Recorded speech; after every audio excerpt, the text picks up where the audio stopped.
श्री राम जय राम।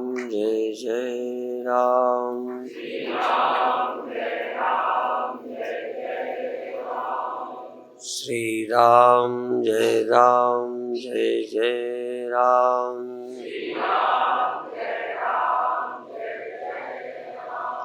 सच्चिदानंद भगवान की, सनातन धर्म की। आज जो मैंने प्रातः कहा था,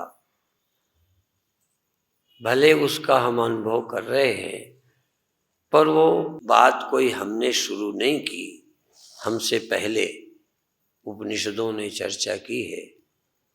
जागृत, स्वप्न, सुषुप्ति आदि।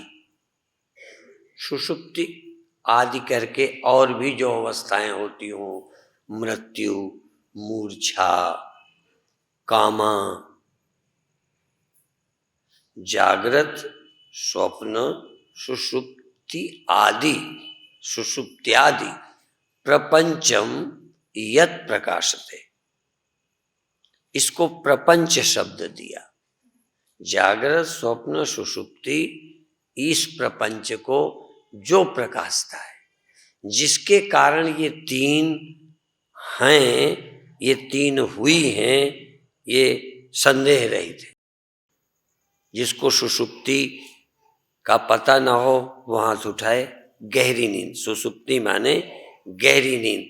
जिसका अपना अनुभव न हो नींद का, जिनको नींद न हुई हो, जिनको नींद का प्रमाण न हो, जिस पर प्रमाण नहीं, अनुभव नहीं, उस पर संदेह होता है। स्वर्ग पर तुम्हें संदेह होगा, नरक पर संदेह होगा। शायद उसका आपको एक्सपीरियंस या तो हुआ नहीं या याद नहीं, पर ये तीन एक्सपीरियंस रोज हो रहे हैं। सुषुप्ति, स्वप्न और जागृत अनुभव हो रहे हैं का मतलब प्रकाशित हो रहे हैं। तो प्रपंचम यत् प्रकाशते, इस प्रपंच को जो प्रकाशता है, तद ब्रह्म अहम ज्ञात्वा, वह ब्रह्म जिससे ये प्रकाशित होते हैं मैं हूं। तद ब्रह्म अहम ज्ञात्वा सर्वबंधई प्रमुच्यते, सर्व बंधनों से छूट जाता है। तो अब फिर मैं रिपीट करूं, पर ध्यान देना, जैसा कि अभी गोविंद भाई जी ने कहा। रिपीट इसलिए नहीं किया जाता कि और कुछ कहने को नहीं है।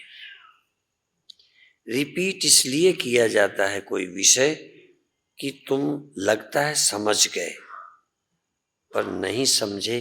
इसलिए हो सकता है तुम समझ गए हो, पर कहने वाले को ये लगता है कि अभी शायद इनको क्लियर नहीं हुआ होगा, इसलिए रिपीट किया जाता है। और ये भी हो सकता है समझ गए का भ्रम हो। मैं फिर पूछूंगा कि स्वप्न में आप अपने को जो अभी समझते हो, इसी तरह के एक व्यक्ति, चाहे स्त्री हो पुरुष हो, देखता है या नहीं देखता मुझे पक्का नहीं, पर कोई गधा भी स्वप्न देखता होगा तो अपने को गधा देखता होगा, मनुष्य देखता होगा, रोड देखता होगा। और वह रोड, वह गधा, वो मनुष्य जागृत के नहीं है। तुम भी जब स्वप्न देखते हो तो ये वाला देह तुम्हारा नहीं होता, ये देह वाला तो पड़ा है। ये सड़कें नहीं होती, ऐसी ही होती हैं, पर वो किसी आर्किटेक्ट, इंजीनियरों की, मटेरियल की बनाई नहीं होती। समय भी होता है, पर वो समय भी जिस समय से तुम परिचित हो, ये समय वहां नहीं होता। तुम्हारा ही एक समय होता है, तुम्हारा मनोकल्पित। और विचार ये करना है कि उस स्वप्न को देखना, जग जाना, ये महत्व का नहीं है।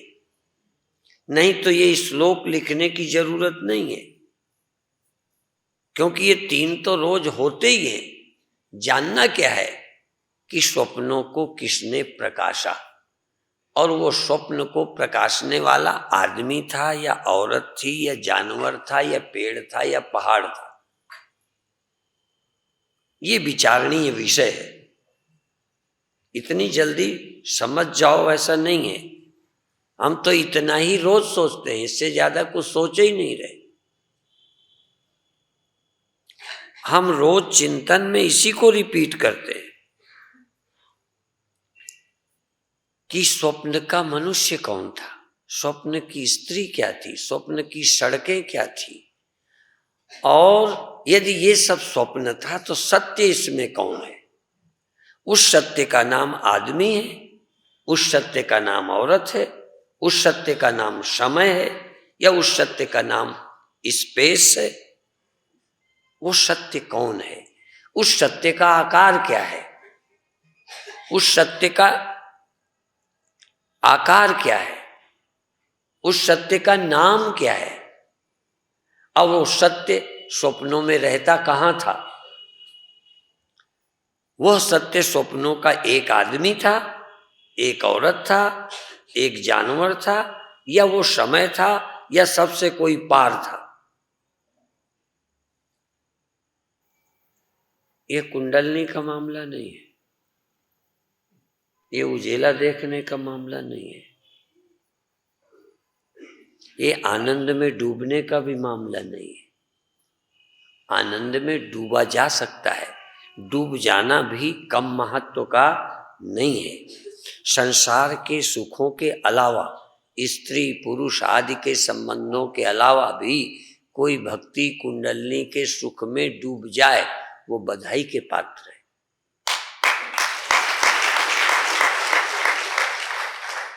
मेरे प्रवचन से कहीं खंडन मत समझना, पर आनंद में डूब जाना एक चमत्कार है, एक आश्चर्य है। पर सारा संसार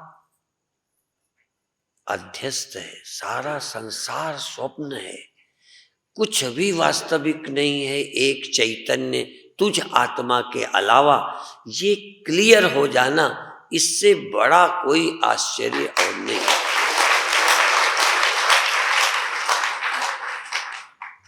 आपका भजन में मन लग जाए, प्रेम में आंसू आ जाएं, भगवान की प्रार्थना में, भगवान के चरणों में दंडवत करते, हाथ जोड़कर सर झुकाते तुम्हारे आंसू आ जाएं, हृदय गदगद हो जाए, शरीर कप जाए प्रणाम करते, ये बहुत अच्छी बात है, ये जरूरी है। पर ये सब कुछ नहीं है, यहां रुकना नहीं है। प्रकाश हो जाए भाग्यशाली हो, आंखें बंद हजारों सूर्यों का प्रकाश हो जाए, प्रकाश ही प्रकाश हो जाए, आकाश ही आकाश हो जाए, शरीर का पता न रह जाए, ऐसे अनुभव हो जाएं, ये बुरे नहीं है, बहुत अच्छे हैं। स्वप्न हो जाए, स्वप्नों का अंत हो जाए, हो ही रहा है, कोई आश्चर्य नहीं। स्वप्न हो जाए, स्वप्नों का अंत हो जाए, पर स्वप्न का अंत हो जाए, जागृत हो जाए, जागृत का अंत हो जाए, जागरितांतम स्वप्नांतम हुआ, स्वप्न का भी अंत हो जाए और जागृत का भी अंत होता है कि नहीं? आपका तो नहीं होता। स्वप्नांतम जागरितांतम हुआ, ये सब कुछ हो जाए, पर स्वप्नांत जागृतांत होता है, आत्मा का विचार तुम हो कौन? जागृत का तो अंत हो गया, तुम नहीं मरे, स्वप्न का अंत हुआ, तुम नहीं मरे, वो तुम कौन हो? उस तुम का नाम आदमी है, उस तुम का नाम औरत है। वो तुम शब्द बड़े महत्व का है, तुम तत्त्वमसि तत्। अब ये तुम शब्द इतना सहज हो गया है कि कुछ कहे बिना तुम माने आदमी, क्या विचित्र काम है। तुम शब्द आदमी के लिए बोलते बोलते इतना सहज हो गया है कि तुम कहते तुम्हें आत्मा आत्मा का ख्याल आता ही नहीं। तत् त्वम असि, वह परब्रह्म, वो सर्वाधिष्ठान तुम हो। ये तुम शब्द तुम देह हो के सुनते हो, देह मान के सुनते हो, इसीलिए संदेह है। इसलिए तमाम कथाकार चूंकि देह ही में चिपटे हैं, देह के अलावा उन्हें पता ही कुछ नहीं, इसलिए वेदांत की निंदा करते हैं। आत्मज्ञान के महत्व को समझते ही नहीं है। इसीलिए हमने पहले स्वप्न को चुना, क्योंकि स्वप्न की झूठाई तुम जल्दी समझ जाओ। स्वप्न का देश काल, स्वप्न के सुख दुखादि, स्वप्न की अनुभूतियां मिथ्या। केवल उनमें एक अनुभवी जिसका नाम आदमी नहीं है, जिसका नाम औरत नहीं है, जिसका नाम समय नहीं है, जिसका नाम वस्तु नहीं है, जिसका नाम व्यक्ति नहीं है, जिसका नाम मन नहीं है। स्वप्न जिससे बने वो होगा मन, लेकिन जिसके अस्तित्व में सब हुए, जिसके कारण सब मालूम हुए, उस सत्य का नाम मन भी नहीं है। वह सत्य मन नहीं है, वो सत्य चंद्रमा नहीं है, वो सत्य सूर्य नहीं है। स्वप्न का सूर्य और सत्य अलग अलग है, ये ध्यान रखना।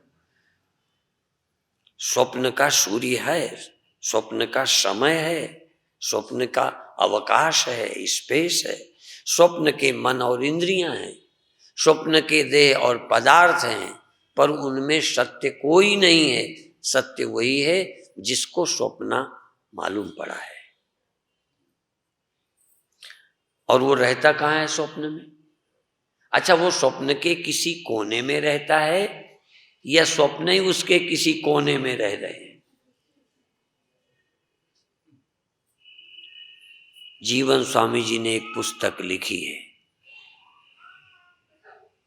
वो कीर्तन में ढूंढ के कल लाऊंगा यदि मिल गई पुस्तक तो, कि तेरे एक मन में सारा स्वप्न रहता है और वो मन तेरे में रहता है।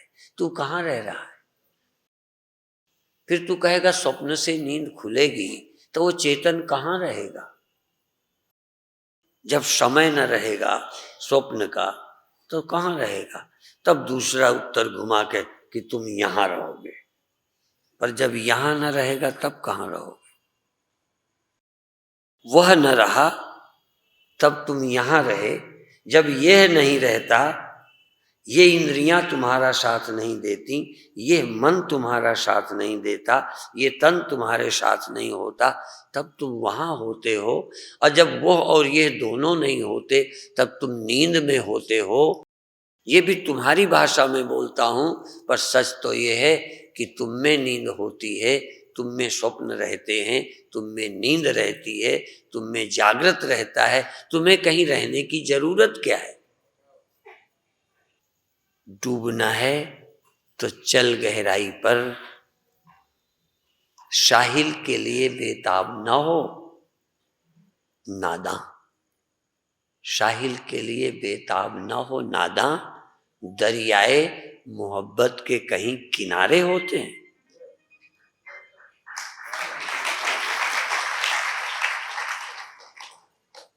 कहीं आत्मा का ज्ञान का अंत होता है, और यदि ज्ञान और आत्मा का अंत होता है तो अंत, ज्ञान के अंत का सबूत कौन होगा? जिसका अंत हो जाता है वो ज्ञान ही नहीं है।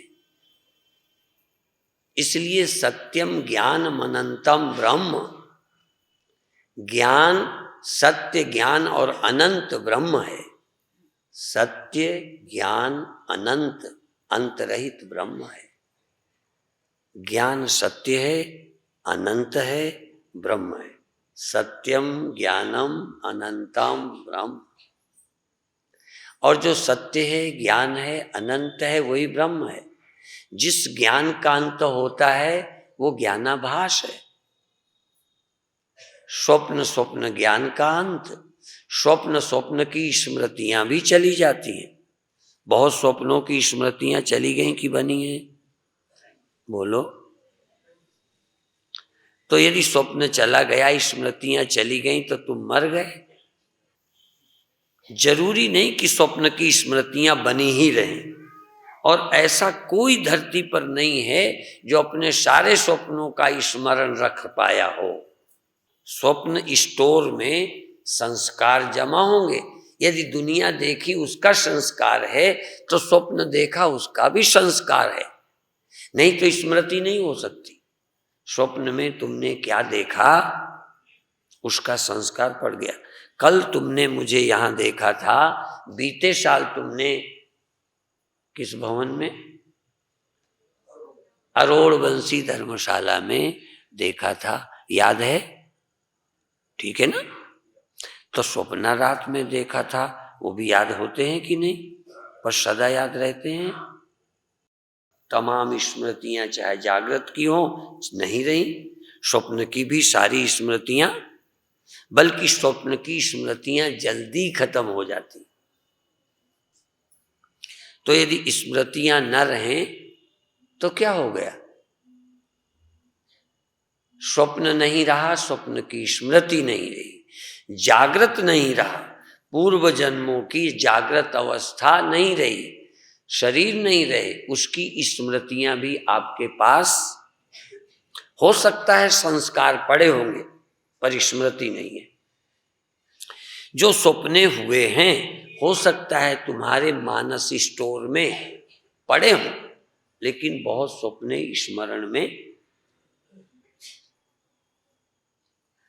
इस तरह से स्मरण आना और न रहना, नींद आना, आहा, जागृत हो जाना, ये विचार की पद्धति, ये आत्मज्ञान की पद्धति है। ये रोशनी का ध्यान नहीं है, ये कुंडलनी वाले नहीं है। वो भी एक जरूरी है, मैं भी कराता हूं, मैं भी चाहता हूं कि हो, क्योंकि मुझे ये भी पता है कि शायद मेरी बात तुम्हारे पल्ले न पड़े।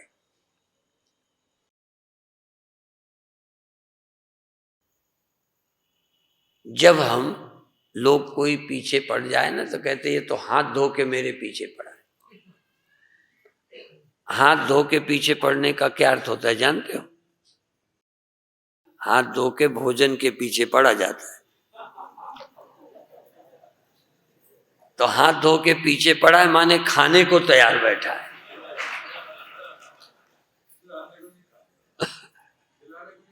हाँ, खाने को, तभी तो हाथ धो के पीछे पड़ा। हाँ, तो सभी साधनाएं आवश्यक हैं। ये नहीं, शंकराचार्य ने भी बहुत बातें लिखी हैं। योग तारावली ग्रंथ लिखा है, समाधि की बातें लिखी हैं, अभ्यास के ढंग लिखे। लेकिन आत्मबोध की एक पद्धति है कि तुम जाने हुए पर जोर न दो। ये किसको मालूम पड़ा, ये खोजो। वो किसको मालूम पड़ा, खोजो। बाहर भी जब मालूम पड़ा तो ये आंखों को नहीं मालूम पड़ा। जरा ध्यान दें, आंखों से मालूम तो पड़ा, पर केवल आंखों को मालूम नहीं पड़ा। तुम ही इन आंखों से इसे जान रहे हो। तुमको ही ये बोध हो रहा है कि ये है, इंद्रियों से। तुमको ही बोध हो रहा है कि शरीर है। तुमको ही बोध हो रहा है जागने में देह का। सोने में इस देह का बोध नहीं था। बोध तो हो ही रहा है। जैसा तुम जगते तैसे ही मैं, जैसे तुमने स्वप्ने देखे तैसे मैं, जैसे तुम्हारी गहरी नींद तैसी मेरी। इसमें मेरे तुम्हारे कोई फर्क नहीं है। पर उस जगने, स्वप्ने, सोने में कोई चीज हमने जानने का प्रयत्न किया। इन तीनों में व्यतिरेक में अन्वय कौन है? इस व्यतिरेक में अनिश्चित कौन है, इस मनकों में एक कौन है, इन मनकों में एक कौन है जो सबको पिरोए हुए है। सूत्रात्मा एक शब्द है, सूत्रात्मा। आत्मा के नाम भी दिए, जो माले में सूत्र की तरह पिरोया हो। और माले भी दो तरह के होते हैं, नामधारी सिख और बहुत सारे सिखों में, पंजाबियों में ऊन की माला चलती है, उसमें मन का भी ऊन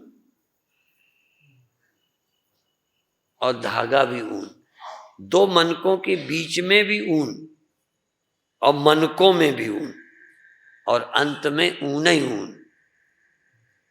इस माला में माला की मनके भी हैं, धागा भी है, इसलिए यहां द्वैत है। पर ऊन की माला में मनकों में भी ऊन है, बीच में भी ऊन है, और सच है ऊन ही ऊन है।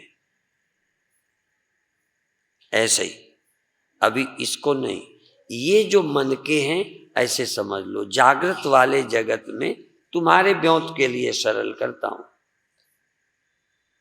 मन के अलग हैं, धागे अलग हैं, इसलिए धागे से मन का अलग किया जा सकता, पर स्वप्नों का कोई मन का तुमसे अलग करके जिंदा नहीं रह सकता।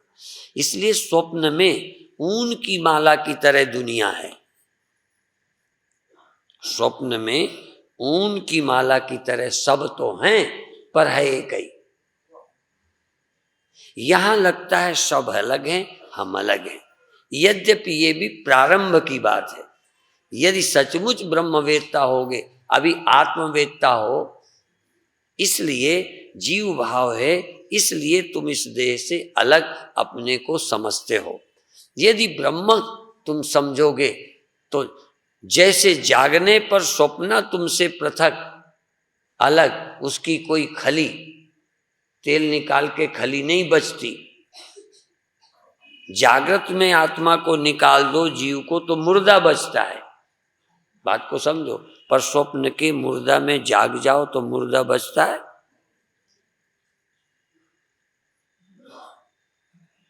इसलिए स्वप्न का कोई अलग अस्तित्व नहीं है। तो पहले स्वप्नों का विचार करो, फिर आत्मा का विचार करो, फिर आत्मा की ब्रह्मता पर विचार करो। ये दो विचार है, आत्मा का विचार और आत्मा की ब्रह्मता का विचार। आत्मा की ब्रह्मता के विचार करते तुमसे अलग, जैसे स्वप्न से जागते उस चेतन से अलग। देखो, तुम्हारी समझ में तो जाग करके भी तुम अलग थे, औरत अलग थी, तुम्हारे जगने पर चाहे स्वप्न ही था, पर तुम अलग मानते हो। जाग के भी कहोगे सांप ने मुझे काटा, इसका मतलब मैं आदमी और सांप ने काटा। जाग कर विचार करो कि तुम सांप में और अपने मैं में, जिसको तुम देह कहते हो, क्या फर्क है? तुम कहाँ रहते थे? मान लिया स्वप्न में भूल हुई तो जाग के तो सुधारो कि मेरे सिवा कुछ न था, वो मेरे सिवा सांप न था, व्यक्ति न था, वो मैं क्या है? उस मैं का कोई आकार है? उस स्वप्न का जब विचार करना आ जाएगा तो जागृत में विचार करने की क्षमता आएगी। जो स्वप्न का ठीक से विचार नहीं करते, वो जागृत का भी विचार नहीं कर सकते। इसलिए स्वप्न वरदान है हमारे लिए। मैं दावे से कहता हूं, यदि सुषुप्ति और जागृत होते, जागृत और सुषुप्ति होती, स्वप्ने नहीं होते, तो कोई भी ब्रह्मवेत्ता नहीं हो सकता था।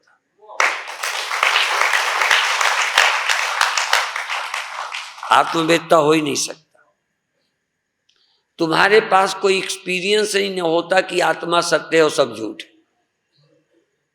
चेतन सत्य है और सब कल्पना है। आपके जीवन में एक अनुभव है तो सिर्फ स्वप्न का है। जैसे जागृत के अनुभव के कारण तुम स्वप्नों को उपलब्ध हुए हो, देखो, जागृत के अनुभव के कारण तुम स्वप्नों को उपलब्ध हुए हो, ठीक इसी तरह से तुम स्वप्नों के अनुभव के कारण जागृत में भी ब्रह्मता को उपलब्ध हो सकते हो। या जागृत के अनुभव से तुम स्वप्नों को प्राप्त हुए हो और स्वप्नों को सही समझोगे तो जागृत के सत्य को भी उपलब्ध हो जाओगे। तब विचार करना आएगा कि यहां पर भी जो आदमी मैं समझता हूं, कोई जरूरी है कि ये सच हो। यदि एक समझ से अभिभूत हुए, जागृत की समझ से अभिभूत होकर तुमने स्वप्ने में उसी तरह सब कुछ समझा, कैसा? जैसे जागृत में, माने समझ से इतना बंध गए कि जागृत की समझ के विपरीत कुछ न देख सके।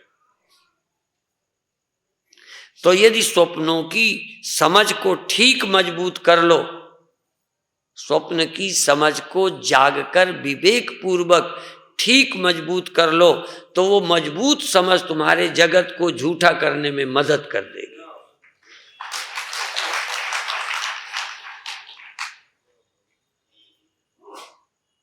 पर स्वप्नों को तो झूठा करो। अभी तो तुम स्वप्नों से भी डरते हो। कई लोग, स्वामी जी हमें बड़े बुरे स्वप्ने आते हैं। अभी अभी सुन रहे थे कि रात को यदि आज स्वप्नों में लॉटरी आने के लिए, स्वप्न में, ये दावा जागृत वाली नहीं कहता, आज तुम 5 बार हनुमान चालीसा पढ़ो तो स्वप्न में लॉटरी आएगी, तो आप कितने बार पढ़ोगे? कहो जागृत में कल तुमको 100-200 रुपया भी मिलेंगे तो हो सकता है 5 बार पढ़ लो, पर स्वप्न में लॉटरी आने के लिए या स्वप्न का इलेक्शन जीतने के लिए मुझे कितने रुपया दोगे? बड़े गुरु भक्त हो, मैं तुमसे चाहता हूं अच्छा स्वप्न देखने के लिए मुझे कुछ दे दो। चूंकि स्वप्न को तुम समझ गए इसलिए तुम स्वप्न देखने में रुचि नहीं। यद्यपि अच्छा स्वप्न प्रिय लगता है, बुरा स्वप्न अच्छा नहीं लगता है, ये बात भी सच है, पर फिर भी इतना इंटरेस्टेड नहीं हो कि बुरा स्वप्न से बचने के लिए मुझे 1 लाख दे दो, और इतना भी इंटरेस्टेड नहीं हो कि बुरे स्वप्ने से बचने के लिए रात भर जागो। यदि रात भर जागो तो स्वप्न नहीं आएगा, ये बात पक्की है कि नहीं? पर जागोगे स्वप्न के डर से।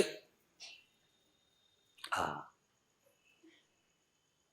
आज स्वप्न में तुम्हें मृत्यु, आज रात के स्वप्न में मृत्यु का स्वप्न होगा, 1 लाख दोगे तो नहीं होगा। कोई मुझे दे जाए मैं जानू। और जागृत की मृत्यु से बचाने का 1 लाख मांगू तो दोगे कि नहीं? डॉक्टरों को 3-3 लाख, आज मैंने पूछा किसी अग्रवाल से कितना लगा ऑपरेशन में, कहते 3 लाख।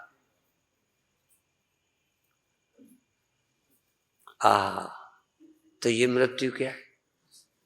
पर तुलना में ये सच्ची लगती है, और जिनको ये मृत्यु झूठी लगती है वो भगवान से भी बचने की प्रार्थना नहीं करते, रुपए की बात छोड़ो।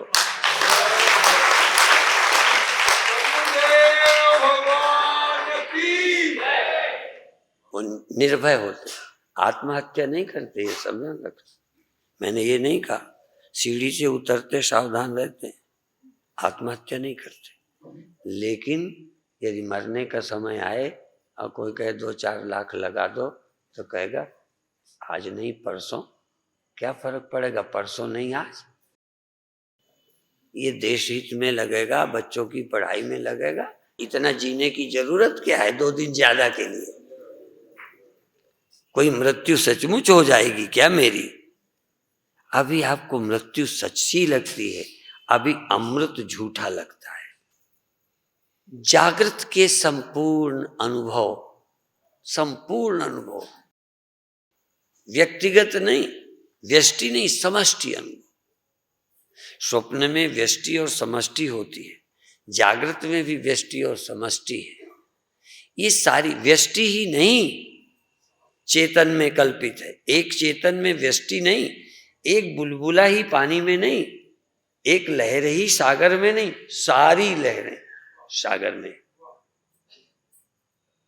एक देह एक मन ही तुम में नहीं रहता, संपूर्ण मन संपूर्ण सृष्टि तुझ चेतन में रहती है। यह जिस समय एक्सपीरियंस, अनुभव, स्वीकृति, इस आत्मा की समझ, यही स्थित प्रज्ञता, ये अहम ब्रह्मास्मि बोध, ये गीता की समझ। गीता घिस गई, अकल वैसी की वैसी। ये गीता भी इतनी आसान है। गीता और उपनिषदों ने सब में ये कहा है, आश्चर्यवत् पश्यति कस्य देनम। इन बातों को कोई आश्चर्य से देखता है, सुनता है, पढ़ता है। आश्चर्य है इसका सुनाने वाला, आश्चर्य है इसको सुनने वाला। कोई फिल्मी गाना तो नहीं कि गधे को भेज दो वो भी सुन लेगा। आप कहोगे गधा नहीं सुनता, मैं कहता जो सुनता है वो गधा ही है। मेरी परिभाषा में उन गानों में उलझे हुए लोग कोई गधे से ज्यादा थोड़ी है। वो तो सांप भी सुनता है, बजाइए वो महुआ। क्या वाइब्रेशन सांप को मिलते हैं। क्या है ये जो आप समझ जिसको मानते हो, जिसको योग्यता मानते हो, हमारी दृष्टि से पागलपन है। मैं अमेरिका जाता हूं तो लोग समझ वहां घूमने चलो, ऐसा करो, वो देखाएं। मैंने कहा तुम्हें शौक हो तो ले जाओ, मुझे तो शौक नहीं है। तुम्हें जबरदस्ती दिखाकर छाती ठंडी होती हो तो मुझे घुमा लो, बाकी मेरे को तो देखने का मन ही नहीं है। क्या देखे, क्या दिखाओगे। और जो अमेरिका में अच्छा है वो हर जगह रोड ठीक है, हर जगह वो देख ही रहा हूं। और ज्यादा जिस रोड में चलना है वही मुझे देखने की जरूरत है। मुझे उस पहाड़ का शौक नहीं जिसका मेरा उपयोग नहीं। मुझे क्या देखना। सड़क अच्छी होना चाहिए, सड़क में गड्ढे ना हो। यहां भी सड़क अच्छी है तो मैं खुश होता हूं, नहीं समझे। और वहां पर बर्फ जमी है, मुझे क्या देखना है उसको, ना मुझे खाना है। चलना मुझे सड़क पर है, मैं क्या करूं पहाड़ का तुम्हारे। कई लोग अपने और भी बता दो, हंसी की हंसी से आप अपने कहते हैं करोड़पति हैं। तो हमने कहा करोड़पति हो तो मैं क्या करूं भाई, अस्पताल को क्या देगा। अब करोड़पति देख के क्या मिलना है मुझे। मुझे तो लखपति ठीक, जो कम से कम 2 से तो दे रहा है।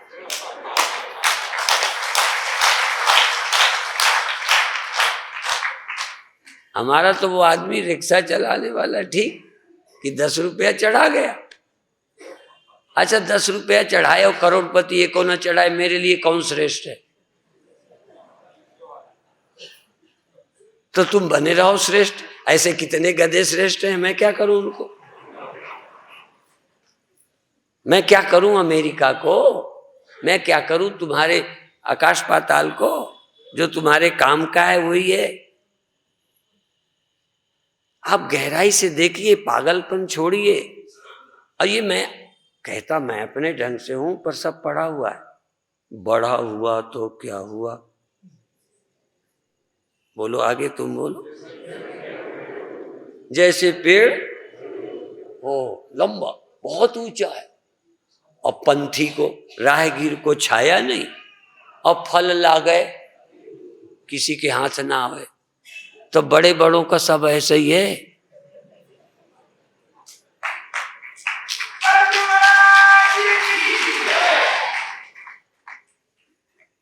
तो बड़े बड़ों से तो छाती और जलती है कि लगे हैं काम आ नहीं रहे।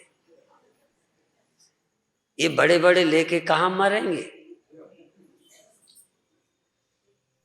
मैं नहीं कहता यहां दे जाना, पर कहीं जरूर दो।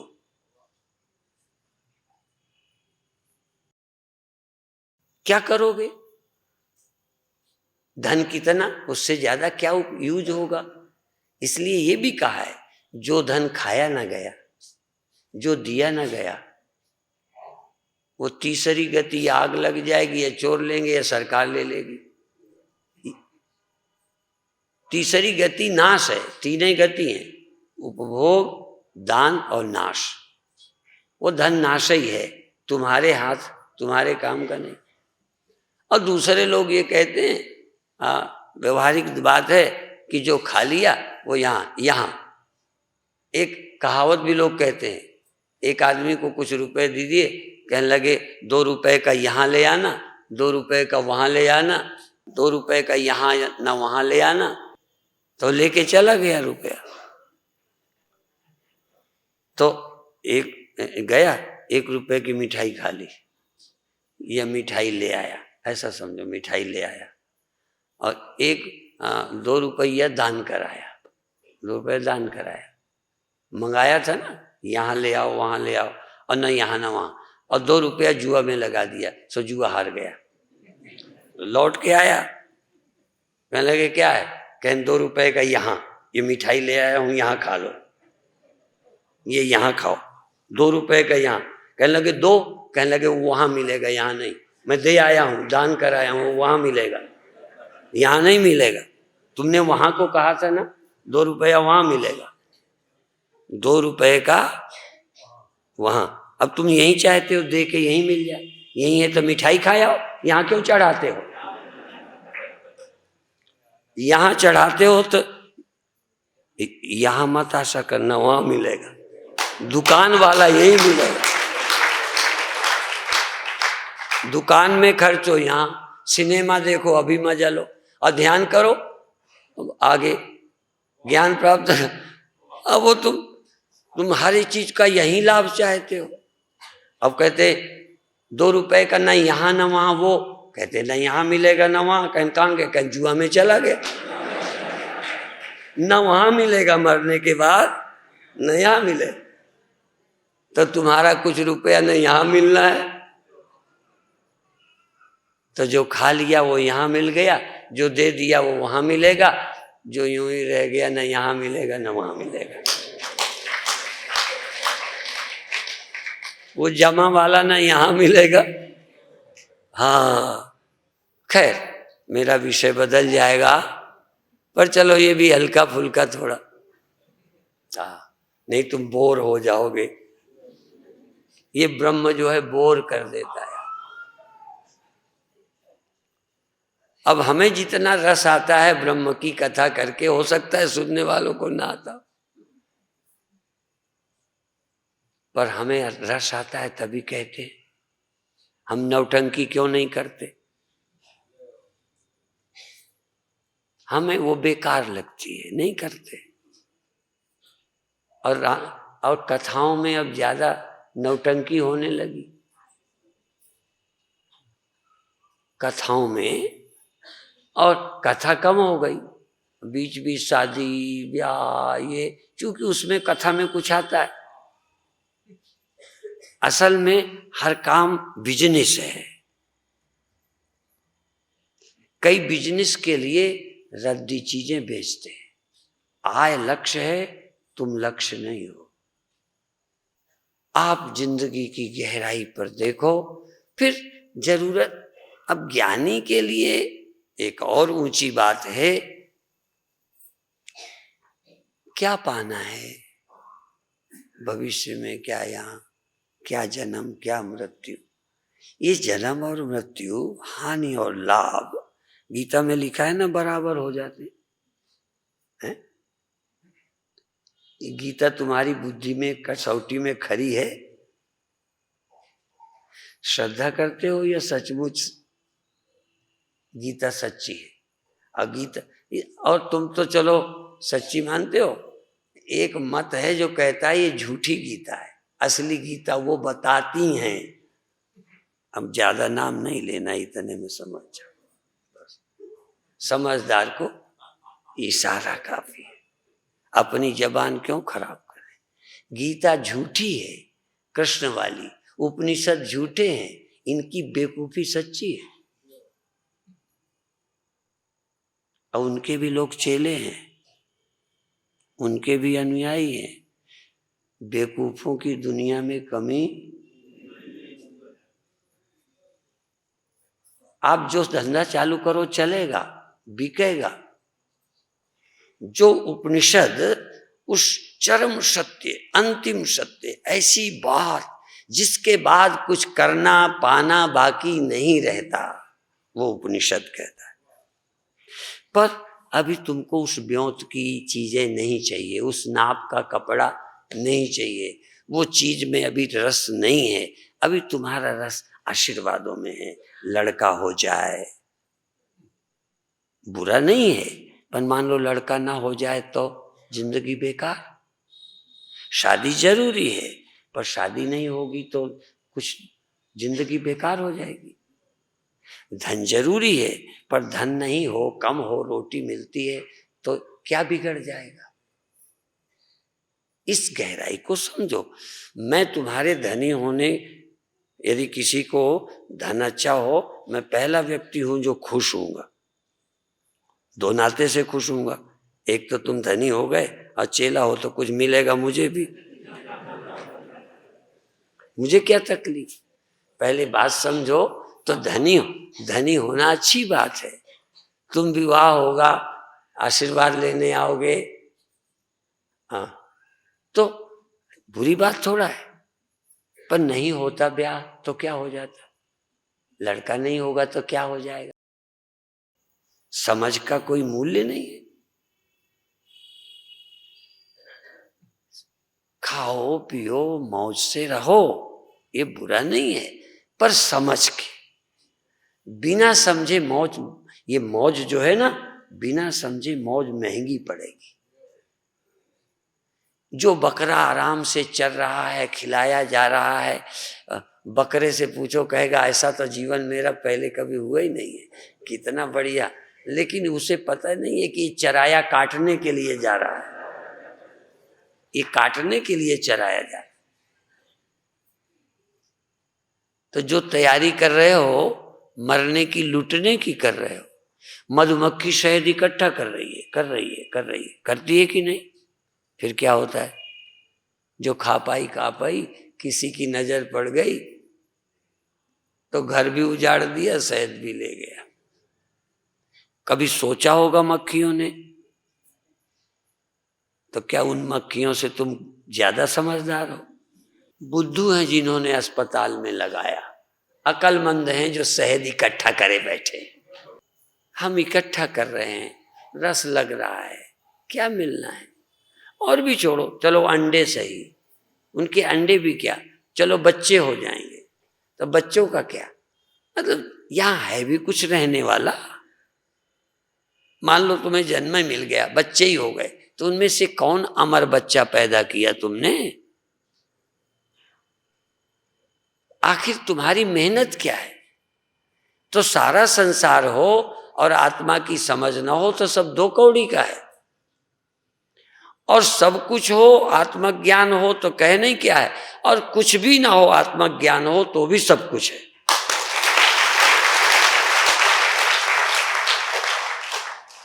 आत्मा की समझ पैदा करो, फिर क्या जाएगा? आत्मा की समझ के बाद जाएगा क्या? मिट्टी की समझ के बाद घड़ा नहीं रहा।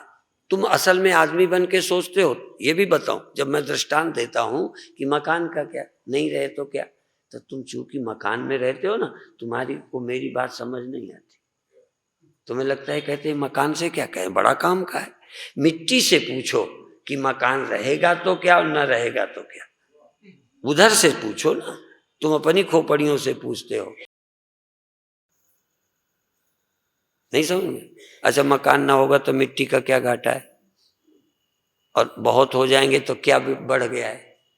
ऐसी भी एक समझ है। इसीलिए मिट्टी का उदाहरण, जल का उदाहरण, स्वप्नों का उदाहरण, कि सब कुछ हो और कुछ ना हो तब भी तुम्हें क्या फर्क पड़ जाएगा? सारी प्रतीति स्वप्नवत है, मिट्टी में बर्तनों की तरह, पानी में लहर की तरह सब कुछ है। सब कुछ है और कुछ भी नहीं है तो पानी का क्या हो जाएगा? तो क्या ऐसा अस्तित्व कोई है? मयि एव महाम्बोधौ जगत बीची स्वभावता उदेति वास्तमायातु न मे वृद्धिर न मे क्षति। मुझ अनंत सागर में ये सहज ज्वार भाटे लहरें आती हैं जाती हैं बनती हैं, मुझ सागर का कुछ भी बनता बिगड़ता नहीं। सुनो, मुझ सागर का, मुझ चैतन्य का, क्या मैं ऐसा चैतन्य हूं जिसमें सब बनता मिटता रहता है? तुम बनते मिटते हो कि तुम में सब बनता मिटता है? फर्क समझ में लगे। तुम बनते मिटते हो, तुम ये होते हो, तुम्हारे अस्तित्व में सब होता है, तुम में सब रहता है, तुम में सब समा जाता है। तुम ही एक हो जो अनादि हो और अनंत हो, सदा हो, सत्य हो, त्रिकाला बाधित हो, महाकालेश्वर हो, कालातीत हो, अकाल पुरुष हो, निरंकार हो। सारे आकार पैदा होकर खो जाते हैं, तुम निरंकार हो। जिसकी खोज के लिए निकले थे, जिसके लिए गुरु की शरण में गए थे, वो समझ की बात है और फिर मौज से रहो। हम ये भी नहीं कहते मिट्टी समझ गई तो मकान बनाना बंद करना है, बने। शरीर बनना है, मन आए, जागना हो, स्वप्न हो, सब कुछ हो, पर विरोध खत्म। जैसे स्वप्नों का उतना विरोध नहीं है, स्वप्न, बुरे स्वप्नों का उतना विरोध नहीं है जितना जागृत की बुराइयों का विरोध है। समझ में?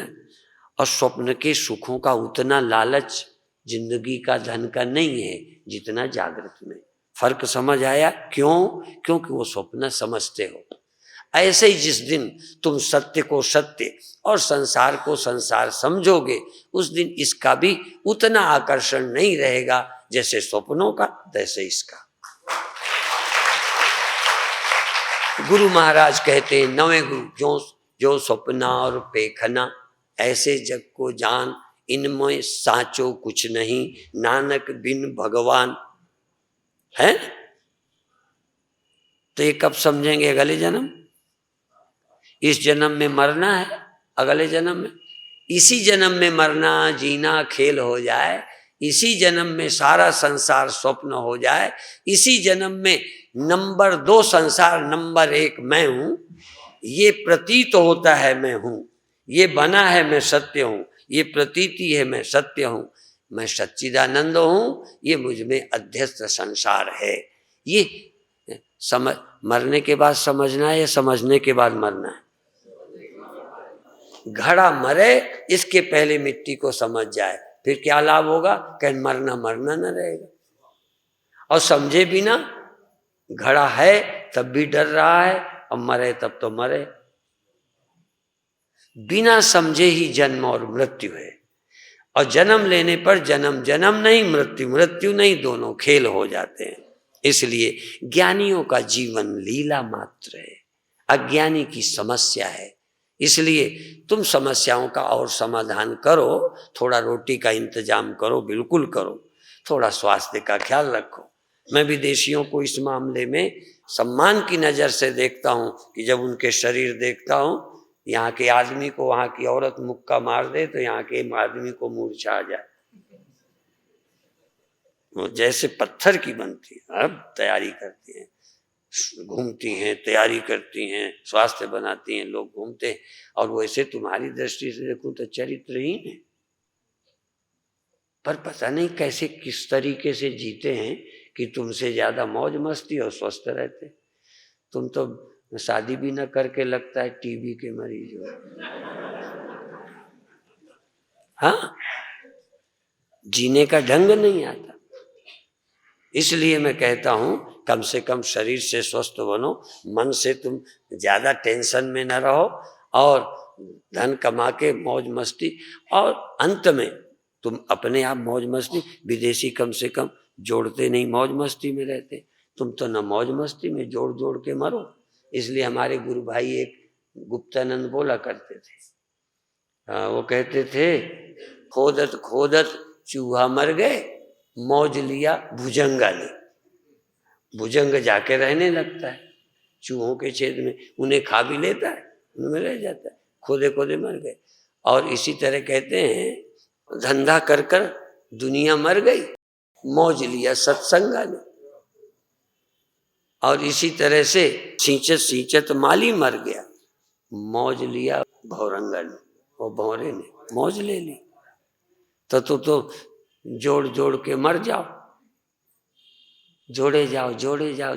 अरे खाओ पियो, बुरा नहीं, खाओ पियो और थोड़ा अच्छे काम में लगाओ, चैन से रहो। जोड़ के क्या करोगे, अगले जन्म में लेने आओगे? बैंक में जो डाल जाओगे आओगे क्या? आओगे भी तो सांप बनोगे, तुम्हें मिलेगा भी नहीं, रखाते और रहोगे। नहीं समझ, आ भी जाओगे वासना के कारण तो मिलेगा नहीं खाने को, देखते रहो, पहले से भी देखते ही रहे, लौट के भी देखना। इसलिए जीवन को धन्य बनाने के लिए सत्संग में विवेकी बनो, समझदार बनो, लोक भी सुधारो परलोक भी सुधारो। शेष चर्चा कल फिर करेंगे। ओम शांति शांति।